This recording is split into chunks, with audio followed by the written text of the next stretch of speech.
Hello, everyone. Welcome back to the show. Today, I have a very special guest. He's a blood relative, a first cousin of mine's, someone who was very influential to me when I was growing up. We got into all kinds of trouble. we're gonna talk about all kinds of stuff like that today. He goes by the name of Don Respeto. I'll refer to him as the Don. Here and there, I might say his actual family name or something like that. But let's go ahead and get into the conversation. Go ahead, Don. Go ahead and introduce yourself real quickly. Hey, good afternoon, everybody. My name is Don Respeto. Everybody knows me as Don Respeto Jordan. Jordan being my mother's family name. I am a father of four, 46 years old, and I am very enthusiastic on sharing my story with everybody today. All right, man. Excellent, brother. Let's tell everybody where you're from, man. I was born and raised in Brooklyn, East New York. Cool. And basically, yeah, East New York, yeah, East New York. All right, man. What are you up to nowadays, man? What are you getting into? Everything is slow, basically, because this whole pandemic situation. Right now, I'm in Queens right now in New York City, and as you know, this this has hit us more harder than anybody else. Period. It's a little slow. It's a little different. It's a different norm, but the energy is positive. The energy is good. I'm a person I always like to keep good vibes. All right, man. So, yeah, just want to go back into the early days, man, when we was young. When did you like? Because people don't know, like me and you were first cousins, man. Our moms were like the dons of the family, and they were like the most gangster people. You Yeah, know what I yeah, mean? yeah, yeah, Oh yeah, yeah, man, the yeah, stories that yeah. people tell about our moms, man. When it comes to our family, it's like, wow. Yeah, man. There'll never be a Soraya. There'll never be a Gladys. Never, never, man. Their upbringing, to this day, man. I'm 46 years old, and their upbringing and their teachings and their rules and their ethics and their morals and their teachings and their culture. Yeah. This is what I this is still with me, man. Yeah. Yeah, exactly, man. I think that, the way they were and they grew up in a very, a tough time, tough period, poor, and they made us very, very tough, man. How did your mom influence you? Wow, man. Well, typical Puerto Rican family. We was on welfare, man. Yeah. We was on welfare. My mom's she didn't really speak too much. Well, I mean, before she passed away, she was really speaking a little fluent English, but during our upbringing, man, it was tough because she didn't know how to speak, good English. She'll understand it and stuff because she was getting the lingo, whatever. But it was tough for us. It was tough for us, and very militant, man. Our home was militant, like, ooh boy. Share an example, man. How was she militant? Bro, one time I failed the third grade and my brother failed, I think, the first grade. My brother Orlando, I'm like, 2 years Yeah. older than him. So what I did, I'm like, I could get away with it. I'm going to sign the report cards. We're going to go, this was the last report cards of the year, Right. right? So this is June. It's my mother's birthday, right? Oh Because man, the yeah. last day is June 28th. So Yeah. we get the report cards or whatever. We give it to my mom's. We give it to my mom's like we already passed the grade. We both failed. Yeah, I yeah. changed it. I changed the report card. Here comes September.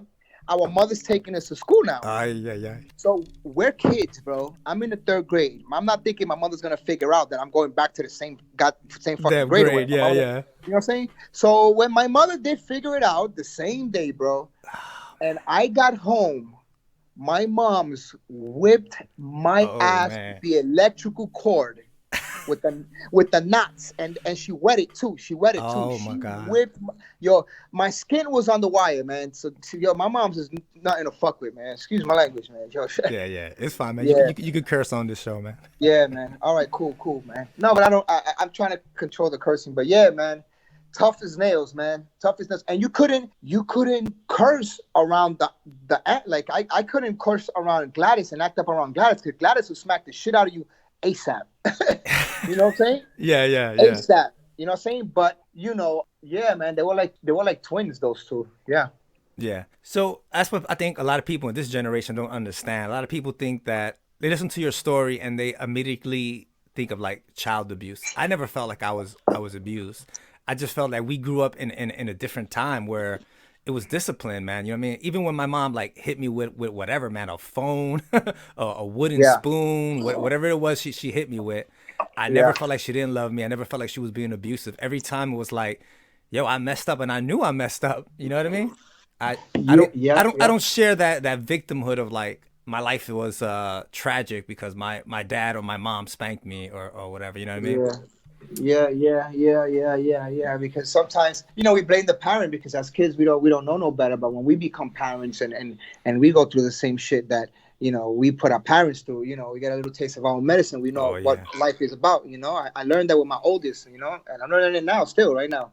exactly. Yeah. And yeah, man. But I can sincerely say on because of that hard, tough as nails upbringing, it taught me to be a different parent. Right. I'm not saying better. I'm not saying better. A different parent with a different parenting uh, technique of raising my kids. Like I don't believe in corporal punishment. I don't hit my kids. Right. Uh, I don't strike my kids at all. You know what I'm saying? They fuck with me. They get on my nerves. I don't live with none of my kids.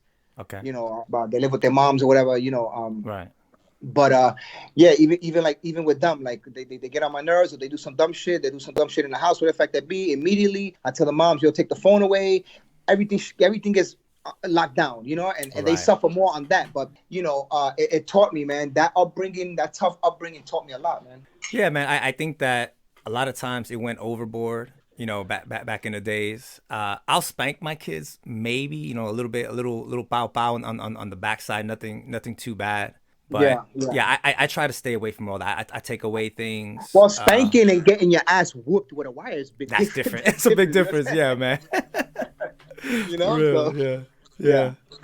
So yeah, man. I mean, just growing up, man, you were like one of the toughest dudes that I knew, man. And you got into boxing, man. Tell me about that. How did that happen for you? Oh man. So yeah, I got into boxing real early because of my uncle Guillo. May he rest in peace. Right. I Yeah. love my uncle. My uncle passed away at a young age. But he taught me how to box, and at a young age, I was a very shy boy, and I used to get picked on and stuff like that or whatever. So immediately, I like fell in love with the boxing because I was like, okay, I'm gonna learn this. I'm gonna defend myself, and ain't nobody gonna clown me. Ain't nobody gonna pick on me, and that's what it is. So Guillo, my uncle Guillo, taught me how to box, and from like maybe like I think I was like in like second grade maybe. Like I was like maybe like I don't know 7, 8 years old, and I continued to box in my early teenage years. As you know, I fought in the Golden Gloves a great couple amount of years. I fought all over the United States as an amateur. I got to travel to a couple of different countries. Like I went to Italy to box. I went to Spain to box.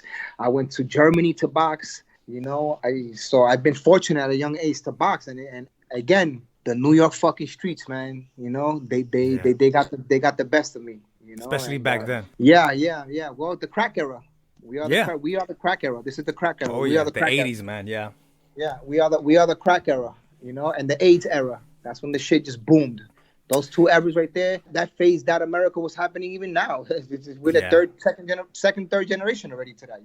Yeah, I just want to inform people a little bit. Like, Guijo, our uncle Guijo, passed away because of those things that you're talking about, and I just Yeah. remember as a young man, like he passed away pretty early, and I Yeah, I remember was all like the 16. I was stories. 16. I was 16. Something like that. Yeah, yeah, I must have been like 13 or something like that. Yeah, Yeah. no, I remember like hearing the stories about him as a young man, where I believe he sparred with Sugar Ray Leonard when he was Yeah, in he Puerto Rico sparred. as a He young man. sparred. He sparred with Sugar Ray Leonard. He sparred with Camacho. He sparred with Fredo Benitez. Wow. Guillo fought in the Spanish gloves. Guillo won this. Guillo's actually champion of the Spanish gloves, which then became the Empire State Games. Oh wow. Yeah. Guillo at one time was in it, man. Guillo was one fit, natural dude, man. Yeah, Guillo and my brother Orlando have the same physique, like yeah, natural they do. fit dudes, man. Yeah, You yeah, know, and his I remember his biceps. It was like two potatoes. Guillo had two. His shit was one on top of the other one. I don't know how the hell yeah, he did that, man. You know, and he yeah, was man. always he was a little dude, man. He was a small in size, but his hands was nasty. His swag was crazy, man. Yeah, man. That boy was a pimp for real, man. Yeah. All right, man. I'm gonna turn back to that later because I Yeah, want to talk about our family towards the end a yeah, little bit. Bring it back, or if not, we'll do this again in a different episode. But yep, like you mentioned, man, we grew up in that tough time in the '80s, and that's something that I'm talking about a lot on this podcast, which was the crack era. You remind me yeah. now of the AIDS era. I kind of like forgot that because it all happened At kind the of same time. together. Yeah, yeah. Yeah, So this is when you start to because when we were young guys and teenagers, we would hang out in Brooklyn, man. I remember one time we were hanging out and some dude got shot and the guy died, but before he died, I think he was warring with your guys or something. Like yeah. I didn't know all the guys you were hanging out with. I just was coming out to where you were and visiting, and the dude got shot. He was on the floor, and I kind of went over there to like, oh shit, this dude is bleeding. Let me help him out. And I remember like Hmm. you pushed me back. You were like, nah.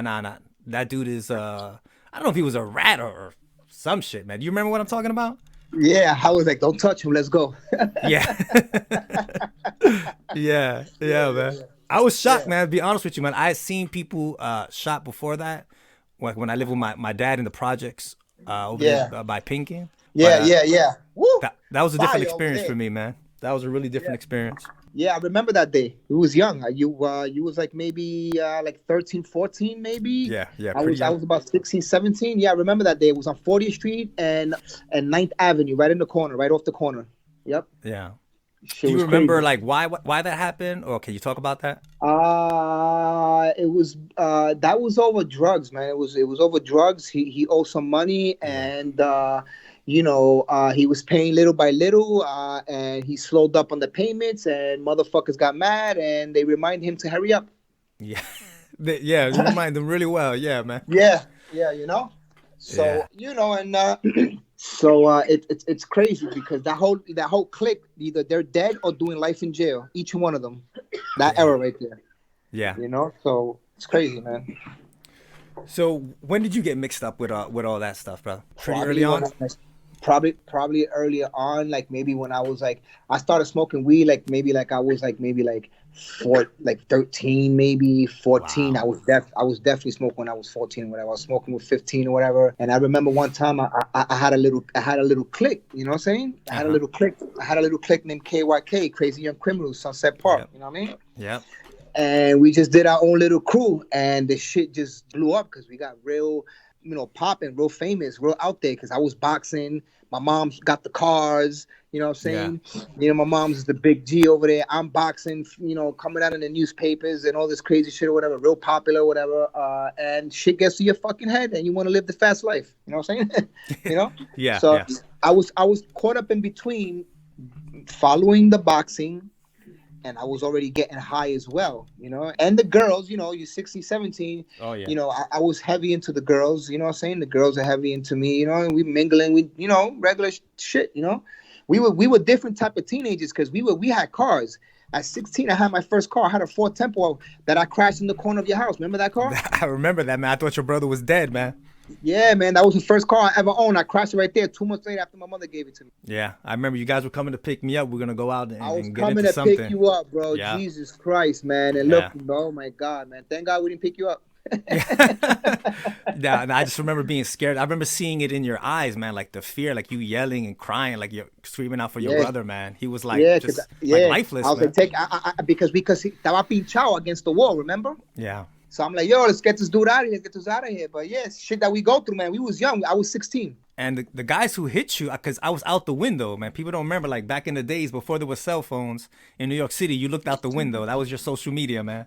Yeah, yeah, and I basically. and I Yeah, saw that's you right. guys coming, and then this dude Yep. just came out of nowhere. I think they stole the He car. he had it was a Stoli, right? Yeah. I know that much. And he ran the stop sign and his lights were off. Damn. He hit us hard, bro. He hit in the middle of my car, in the middle of the chassis of the car. Spin the car about good maybe 3 or 4 times, 360, boom, until it landed against the wall on the parking. And it had my brother trapped. I had to climb out the window, bro. And the car was smoking and everything. She was crazy. Yeah, man. That's nuts, dude. Yeah, man. Yeah, man. So, yeah, man, like you progress on, you start getting into stuff, man. Let's go into Yeah, man. the system, man. I went through. I went through. I mean, I wouldn't say.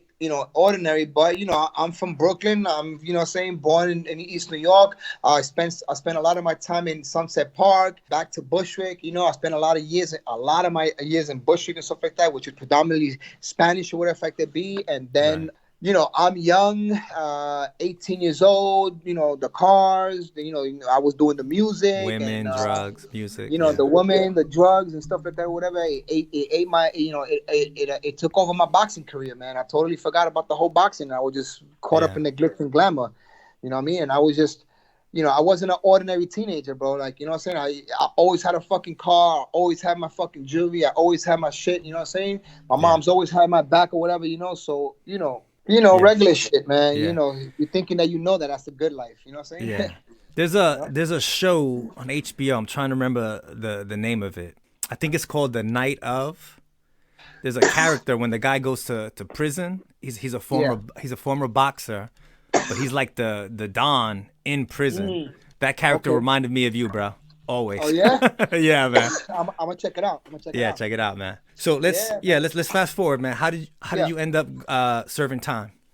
If you could tell me about that. Well, believe it or not, the first time that I got incarcerated, like actually doing time upstate, I was 38 years old, which was I'm 46 now, which was 8 years ago. Wow. In 2012, I was 38 years old. Before that, I got arrested and was spent a couple of months in and out of jail for Micah's, 2 or 3 months here, 2 or 3 months here, whatever. Because I'm a fighter, bro. Right. So all my beef, believe it or not, my record is because of the times I get locked up for defending my family. My cousin got beef, or my sister got beef, or this one got beef, or my brother got beef, or what the fuck, Right, you know what I'm saying? right. That's what, and I wind up getting twisted up on this shit and up with charges, whatever. Anyway, man, that's just my fucking story. That's my forte, I guess. Right. But I was 38 years old the first time I went up to New York City upstate facility, man. I was Which one did you go to? I was all over the place. Okay. I was sentenced to 5 years, and I was charged with assault with a deadly weapon. I shot 2 brothers with a 12 gauge shotgun. Holy crap. So yeah, and I got 5 years for that. So How did that happen? Can you tell us about that, or? Yeah, sure, of course. Well, it was just an unfortunate occurrence. Basically, it was a beef of my cousin. Uh-huh. Got into some shit with one of our boys the night before, which was the incident that happened on my daughter's first birthday. My daughter's first birthday. This is when the shootings happened, right? The day before, with one of our own niggas, right? Right. But this is not the first time that the dude thought for whatever, right? And he tried to like dirty. Next day, it was my daughter's birthday. After we celebrated my daughter's birthday, I go to Hancock. I pick up. We ride in a while. Let's go handle this because this shit can't stay like this. Everybody fucking knows me out here. You know what I mean? And niggas ain't gonna be talking about that they punked my fucking cousin. You know what I'm saying? It's not happening. So we're gonna go. Nah, I don't want to go. I'm with my wife. He's like, yo. He even told me, yo, don't go. Fuck that shit. Whatever. I'll swallow whatever. He was trying to be not about that life anymore, I guess, at that time. So, so the next day, boom, boom. He decides not to go. I decide to still go and check the dude with my bro, with Orlando. Uh-huh. So we go. Long story short, we go. Step to the dude. Dude's holding periquiao. Uh-huh. He tried to like speak a little slick. My bro turns around, pokes him with a fucking ice pick, put about maybe a 6-inch ice pick down his cheekbone, and he starts fucking the dude up. Okay. Rocking a nigga all over the fucking barbershop. Ping pam, ping pam, pum pam, ping ping pam pam pum pum pum. I'm like, wow, I'm fucking bugging because I'm tripping myself. I'm high myself. You know what I'm saying? Bugging, Yeah. probably maybe smoking weed or whatever. I don't drink. I don't put nothing in my nose, whatever. I'm a smoker, bro. But I was high, whatever. You know what I'm saying? And I'm holding a fucking gun in the barbershop while these niggas are just fucking going at it, fucking MMA, blood all over the fucking place. You feel me? Yep. I'm trying to separate these fucking dudes because I'm like, all right, whatever, is enough. You know what I'm saying? Like, it's about 8 o'clock. Remember, March 10th, 8 o'clock. It's not that, whatever. So, boom. So, now I'm telling the dude, get off the nigga. Long story short, he didn't get me after a few times. I'm telling him, yo, get off. I'm trying to separate these motherfuckers. This nigga comes and spits in my face, so I shot him. Boom. Feel me? Yep. Then his brother's coming towards me. I told his brother, yo, chill, because his brother tried to jump my brother while they was fighting. Uh-huh. Right? So I'm not with the fighting. These dudes already got the whole fucking barbershop bugging. I'm not gonna start going no fucking Muhammad Ali on this motherfucker. I'm not doing that shit, bro. So after I shot his brother, I told his brother, yo, no, bro, don't fucking move, bro. You know what I'm saying? He moved, I shot him too. You know what I'm saying? So boom. Now these are gangster dudes. Mm-hmm.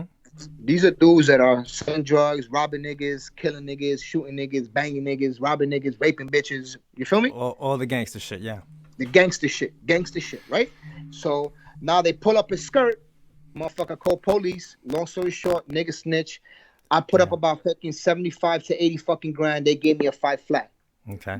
So I wind up Wow. doing 6 because while I was in there, I wind up stabbing this Dominican dude that, whatever nigga stole some food or whatever. I stabbed the nigga. He stole on me. They gave me another year. You know what I mean? So While you were locked up?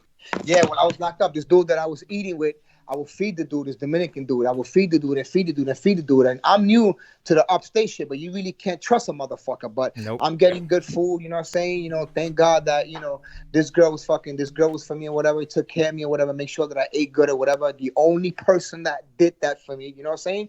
Yeah. So, I would look out for this dude. And long story short, the motherfucker stole some foods for some chinita, for some Oxycontin, some shit they put up their nose. Yeah. So he stole some food to trade it for the drug, and he stole it from my bucket. So the nigga lied to me or whatever. He got me into this beef with some fucking blood niggas, whatever. So when I found out it was him, long story short, the nigga tried to pop on me, so I stabbed him. Boop! Don't play with me. You know what I'm saying? Right. So boom. So he told on me. So I got a year in the box instead of a charge. I did a year in the box. No shaving, no haircut, no nothing. So imagine how I came out. Damn. All right, let's take a second to pause here because I think we talked about a lot of things and a lot of people, they didn't grow up where we grew up. So I want to just kind of like put everything together. We grew up in tough times, man. Like you had to be tough. This was the mentality. I'm not like justifying things because, I got into a lot of stuff. Not at your level, man, but I got into a lot of, little scraps and things like that here and there. I spent a weekend in Rikers Island one time, which is an interesting thing because your brother got locked up, went away. I think we were like 15, 16. Yep. And then 3 months later, our cousin that you're talking about, Manny, he got locked up. And then 3 months later after that, I got locked up. But I ended up getting out. And after that point, I kind of changed my life. I kind of opened up my eyes. But I want people to understand, like, you're in prison. You're going through all this stuff in the streets, right or wrong. The mentality is different. And I think that the system is set up for this. You know what I mean? It's set up for that young men get caught up in this trouble. I'm not trying to take responsibility off you because I think every person, you have your own responsibility. You go through your things, but I think at this age you probably look back and you learn. You would probably do things different. I would think. Yeah, I would definitely do something different. Definitely this time around, yeah. But again, yeah, we're in a different era. We're in a safer era. Oh yeah. Because of what is become around us, we are more civilized now. We are more organized now. We are more alert now. There's social media now. Everybody's recording. Everybody's posting shit or whatever. Everybody's into everybody else's fucking business, basically. You know what I'm saying? Yeah. So we're living in a very, very, very fast-paced area.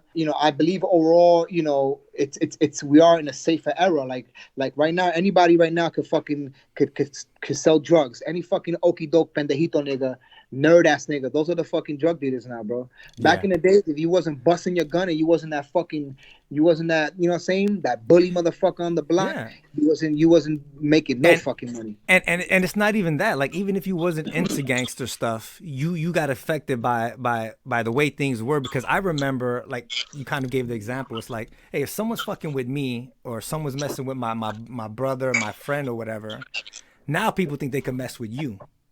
It's like you couldn't let things slide because you couldn't. In a way, you were making it worse for yourself. You couldn't, and not only that, and because you gotta understand that the fucking media is responsible for this fucking this era, our era. You know what I'm saying? Because of what was fed to us.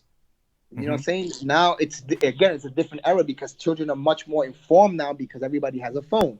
Again, but back in the days, and not only don't let nobody get away with that shit. But you also had like you had to set a tone for yourself, so motherfuckers don't fuck with you To too. protect You know what I'm saying? yourself, yeah. To You know protect what I'm saying? you, to Like, protect your little brother, your little sister. Like if so you came off as a yeah. Go ahead, man. I'm sorry. at one time, I was like, okay, I was like maybe like 15, like 14, maybe 15 Right. years old. I was already like 2 or 3 years into the boxing. I was already into tournaments. I was nasty. I was everywhere. Everybody knew me for the boxing. Boom, I was upcoming. Boom, boom, boom. I was a headliner for my club and the youngest for my club because everybody else was like grown ass men fighting in these tournaments, 26, 30 and shit and all that. I was 15, 14. You know what I'm saying? When I started going into like big tournaments or whatever. You know what I'm saying? So everybody knew me. That's what I'm trying to say. But it was that age, like 14, 15, that I was like, you know what? I'm the oldest brother.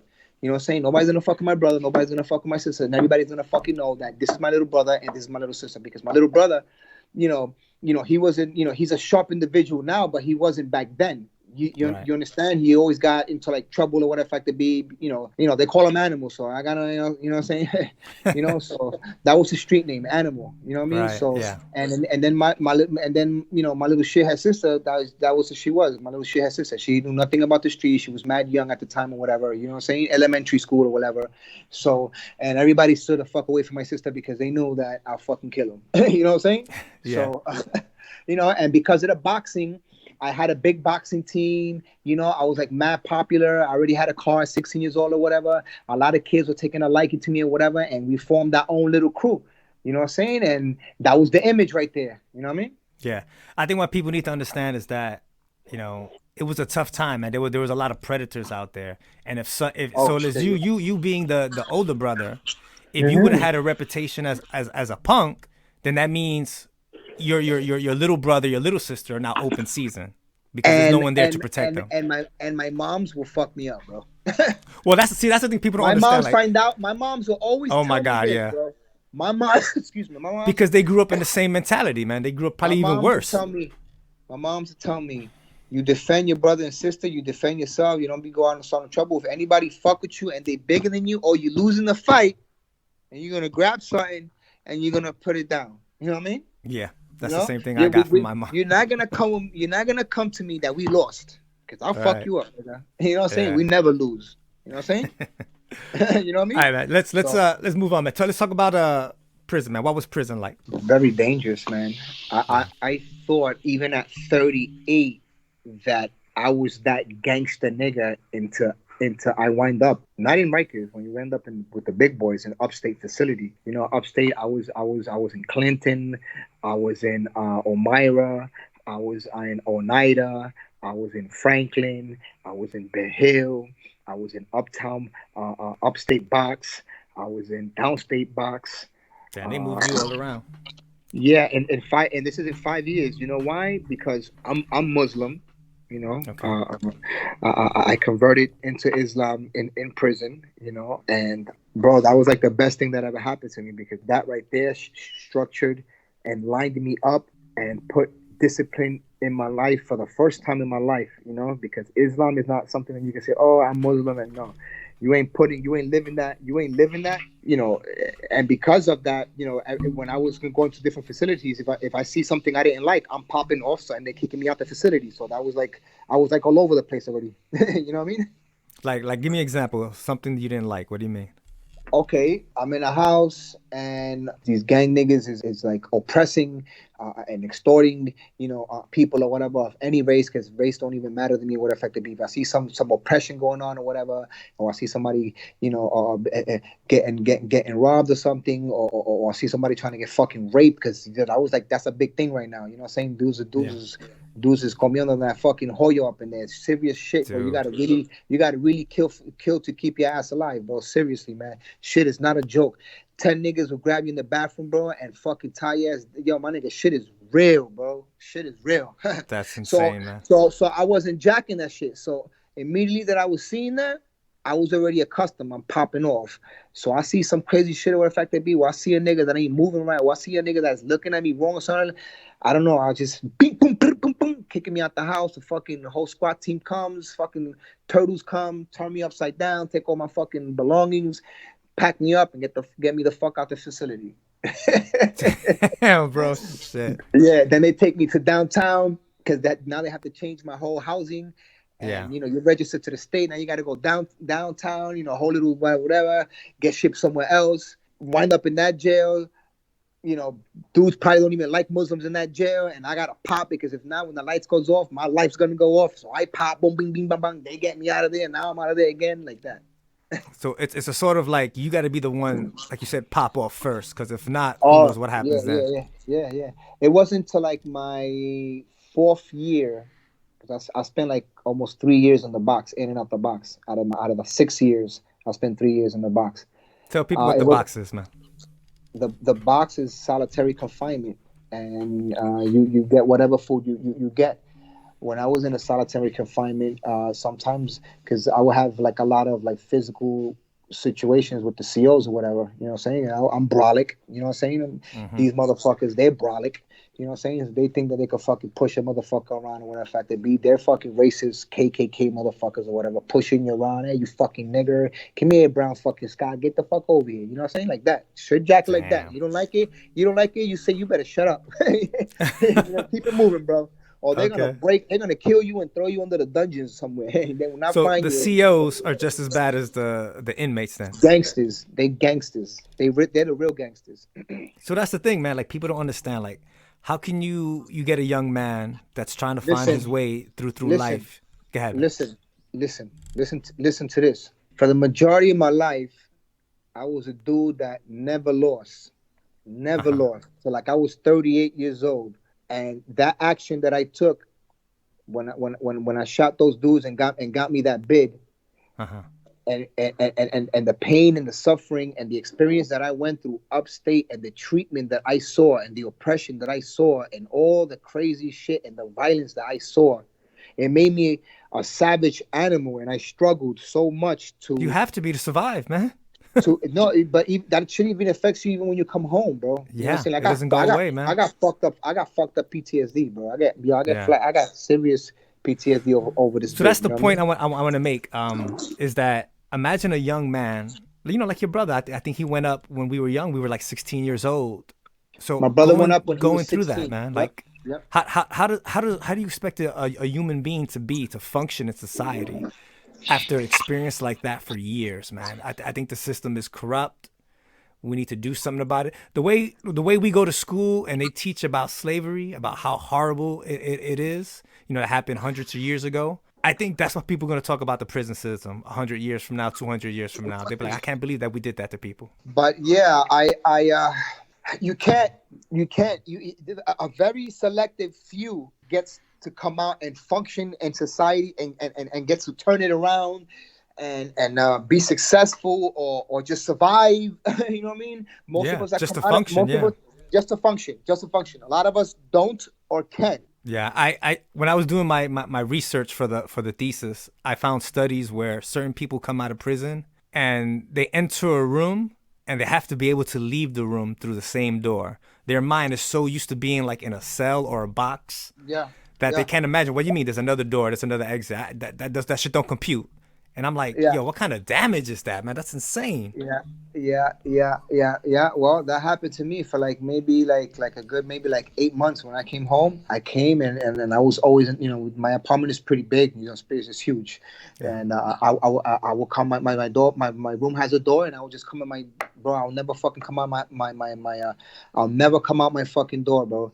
I'll never come out, bro. It took me like maybe like 8 months, bro. And my in-laws will come or people will call me and be like, yo, what's up? Let's hang out or in fact to be in. And me, I was just like sort of in that still like in that zone, Like you're still in the cell. yep. Yeah, man. And it wasn't until like a couple of people was like, yo, you gotta snap out that shit. Like literally told me just like that. They're like, yo, you gotta come out that fucking room, man. Like, word, like, what the fuck, bro? You know what I mean? And then I was Yeah. like, you know what? Let me try this. You know what I'm So saying? so how does a guy like you? Because I know people might be listening, and being like, "Oh, this guy is an animal or an asshole." Look, I grew up with you, man. I know you, your family.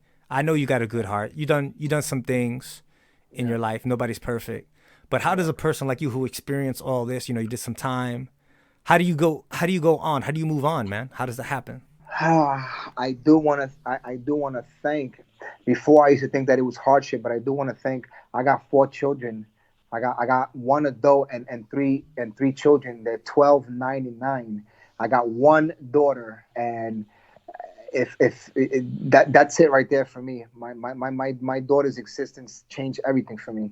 You know, like Okay. I love my boys, you know what I'm saying? But you know, boys will be boys, boys to men. You know, I got one little girl. You know, yo, bro, I don't love nothing more than that girl, man. Like, you know what I mean? And I that hear you. changed everything for me. That changed my thought of living. That changed my thought of thinking. That changed my way of walking life. That it's She's crazy. your princess? Yeah, man, that's my princess, man. She's 9 years old. That's Nah. funny, man. How our little girls, our little daughters. I don't care how gangster you were and tough. Those men get Yeah, daddy's girl, man. We yeah, we changed into yeah, something else. yeah, man. Yeah, man. I love my daughter a lot. Yeah, we changed it to something else, and they make my kids have made me a better man. You know, and Yeah. you know, I've learned a lot, man. I've been blessed, man. You know, a lot of people say, "Oh, you came home to a fucking silver spoon in your mouth, whatever the fact to be." I'm like, "Yo, bro, you know what I mean?" Because I came home good. You know what I mean?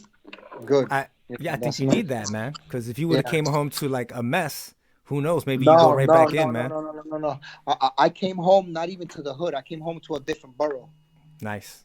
Yeah, You know what I that's mean? good. Different borough, different life. You know, I mean, you know, I'm just fortunate, man. Like very fortunate, man.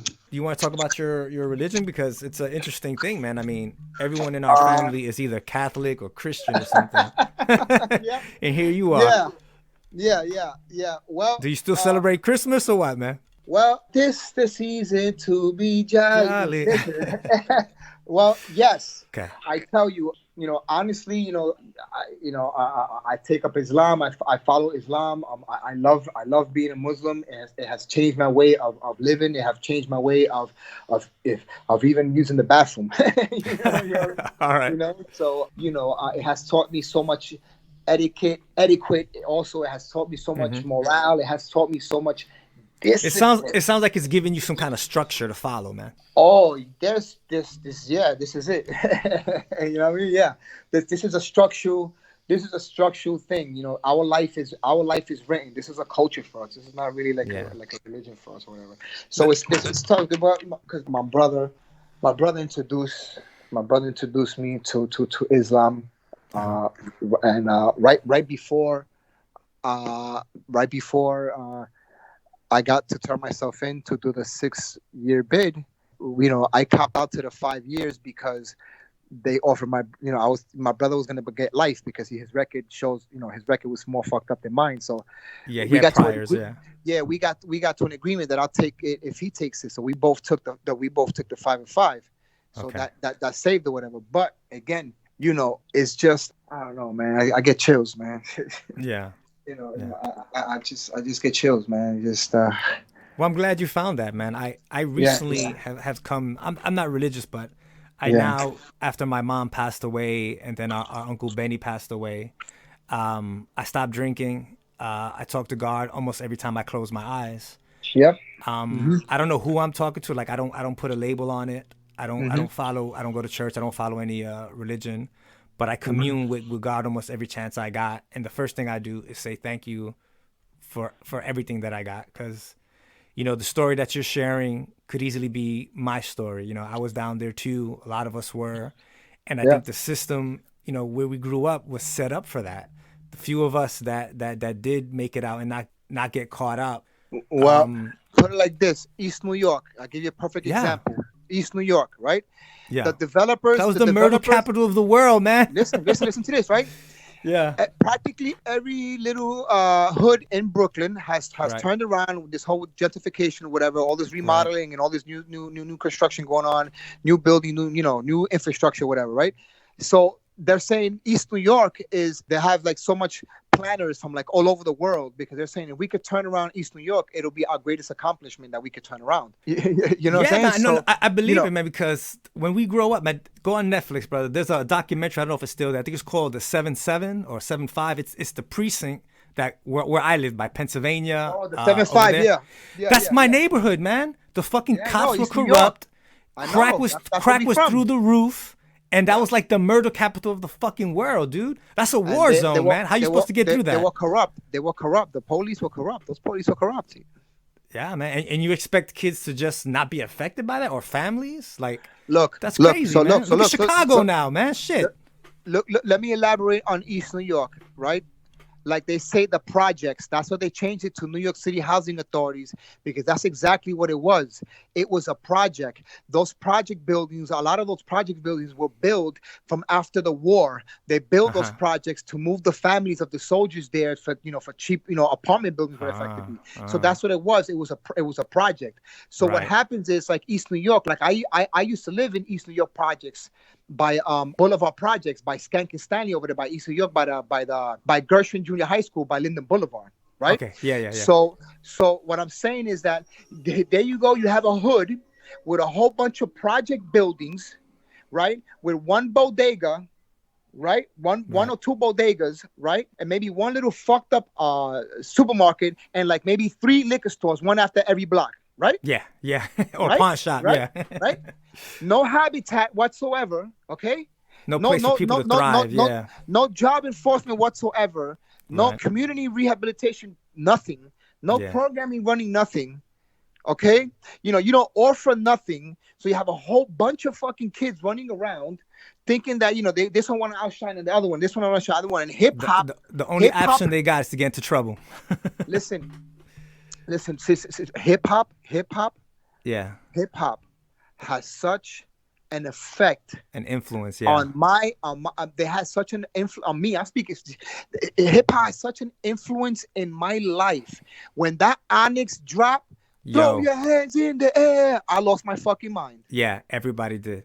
For me, like, shit was ghetto. It went ghetto to the 10th power after that fucking album dropped. Music, Everybody was a fucking gangster. Yeah, bro. I was throwing my guns in the air. Yeah, I remember that album, man. I remember being Yeah. like, one With day, the camouflage and the boots. bro, and it was shit, not the sticky tin fingers, boots. man. Sticky fingers. Yeah, man. That was That crazy, shit had man. high influence, bro. Everybody went gangster, started shooting Everybody. everything, bro. Like the day before, the gangsters were like 10% of the population. That album drops, like at least 50%. Everybody was a fucking gangster. Yep. That's crazy, Yeah. man. Music had a lot of influence on our upbringing. Yes, it did, man. Word. So, yeah, let's talk about that a little bit, man, about rap, because I love the evolution of it. Well, I hate that it went complete gangster, because the beginning of it wasn't really all that gangster, man. There were people from the hood talking about the hood, but they weren't necessarily gangster. You know what I mean? I hate that.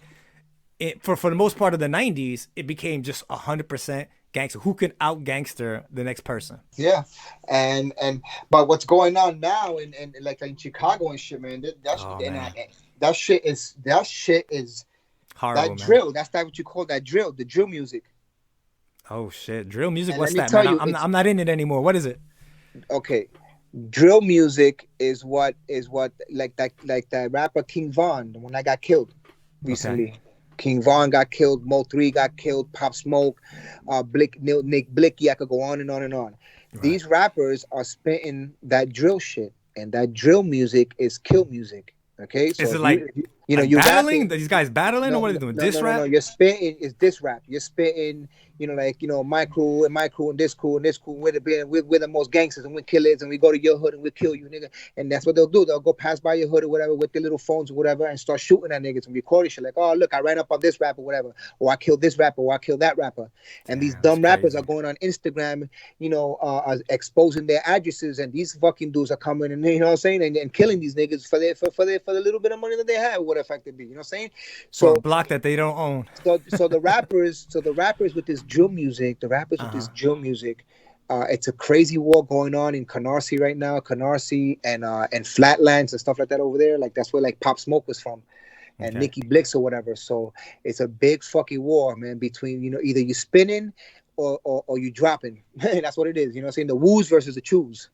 So before we end, because we're getting close to the end, man, that kind of reminds me, back in our day, we didn't have these phones and computers and stuff, but it was graffiti.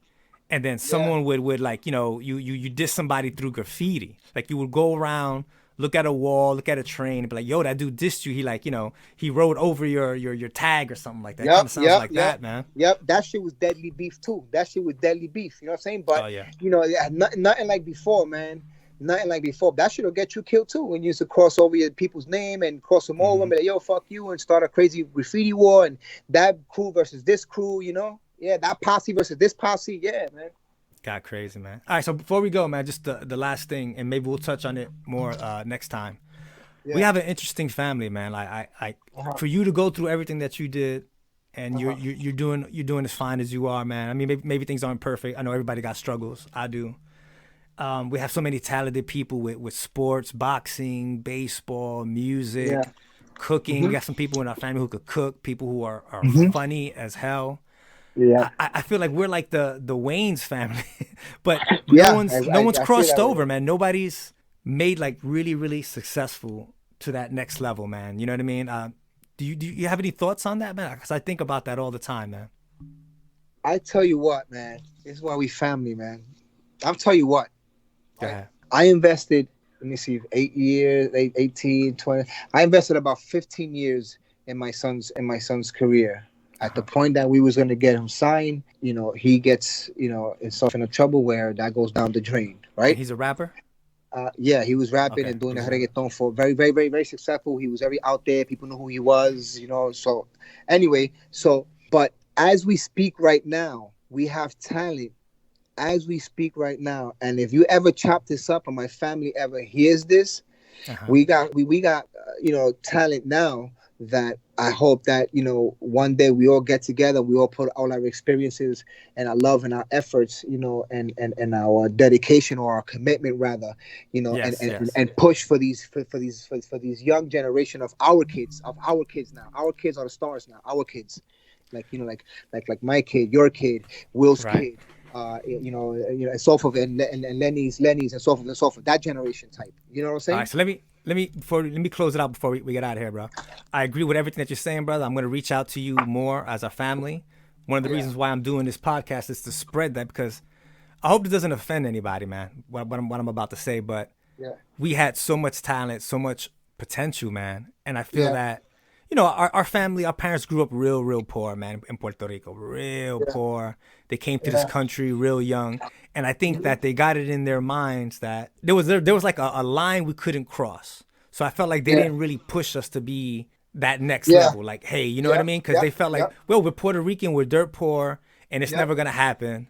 But I feel like we're Yeah. the next generation now that we could do that, man. We need to tell them like, hey, don't get the hell off the streets, stay in school, stay away from the drugs, the violence.